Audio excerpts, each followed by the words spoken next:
If you love matcha and if you love tiramisu, let's make matcha tiramisu. Today I'll be sharing how to make plant-based matcha tiramisu. This is gluten-free and dairy-free and very easy to make. So, I'm going to start with making matcha espresso. Into a small bowl, I'm going to add 1 teaspoon of matcha powder and 3 tablespoons of hot water. I'm going to whisk well to combine. Now let's set this aside and make a cream layer.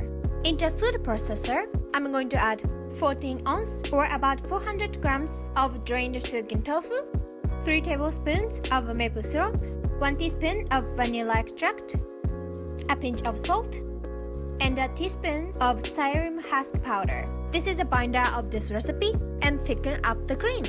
Now let's blend this until creamy and smooth. And you will get this smooth and thick tofu cream. Now let's assemble this into a tiramisu.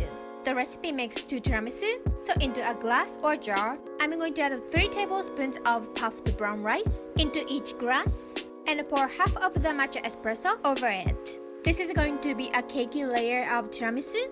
Then I'm going to layer the quarter of tofu cream over the matcha layer. The cream is very thick, so I'm smoothing out the surface. Then I'm going to add 3 tablespoons of crushed walnuts into each glass. This adds a very nice crunch.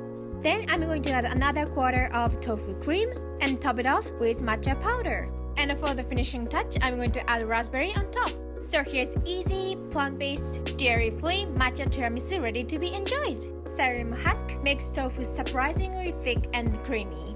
Enjoy the easy homemade matcha dessert. I hope you enjoyed the video. If you like this video, please give it a thumbs up and subscribe.